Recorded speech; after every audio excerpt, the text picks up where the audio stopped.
Sa privilege speech ni Konsehal James Anthony Cuenco atul sa regular session ni atong Miyerkules, Setyembre 20, gipahibaw niya nga usa gihapon kadakong hagit sa mga law enforcement agencies hangtod ning panahona ang pagpakgang sa child trafficking, online sexual exploitation ug organ trafficking dinhi sa Dakbayan tungod kay lisod tultulon ang mga responsable niini diin kalabanan mga miyembro sa pamilya ra usab sa mga batang biktima.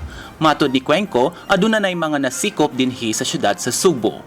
Hunyo sa niaging tuig, 7 ka mga bata, lakip ang usa ka masuso, ang na-rescue sa Cebu City Police Office ug National Bureau of Investigation sa usa ka giingong cybersex den nga nahimutang sa Barangay Luz. Ug sa Disyembre ning nilabayng tuig, usa ka 4 anyos nga bata ang na-rescue usab sa NBI human kini gibugaw online sa mismo niyang inahan. These reported incidents represent only a fraction, a mere glimpse of this crisis, and the enormity of the problem is deeply unsettling. It pains me to contemplate how many unreported victims may be suffering in silence. Niadtong niaging buwan lang nakigmeeting ang buhatan ni Konsehal Cuenco sa mga ahensya ug organisasyon nga nakigbatok sa online trafficking, lakip na ang CCPO Women and Children Protection Desk, NBI 7 ug International Justice Mission. Ilang nasuta nga ang Pilipinas mao ang dunay pinakataas nga referral rate sa mga kaso sa online sexual exploitation and abuse of children ug sa distribusyon sa mga child sexual exploitation and abuse materials. Base sa datos, 80% sa mga traffickers mga kababayenan, lakip na ang mga kapamilya sama sa igsuon ug iyaan.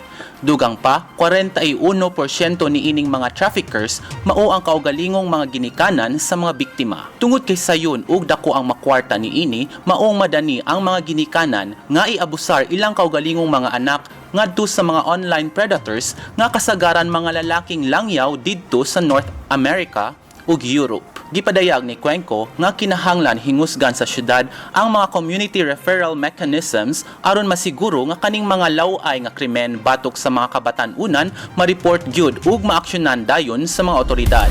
This can be achieved by reconvening the Cebu City Interagency Council Against Trafficking with the primary focus on harmonizing data across agencies to enhance our intelligence capabilities and monitor cases of online sexual exploitation and abuse of children.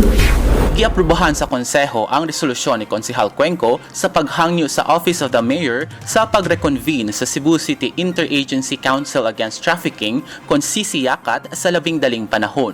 Laing resolusyon usab ang giaprubahan sa pag-auhag sa tanang 80 ka mga barangay sa syudad sa Subo, pinaagi sa Liga ng mga Barangay nga i-reconvene usab ang Barangay Councils for the Protection of Children kon BCPC nga maoy mo koordinar sa sisiyakat. Ang sisiyakat na umol pinaagi sa City Ordinance No. 2678 ubos sa Office of the Mayor.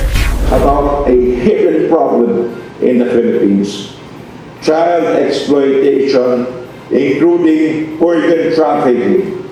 James Cuenco, your colleague and brother, stand to protect our children against any form of exploitation. I pray that you all join me in this crusade. Thank you, everybody, and have a great day. God bless you.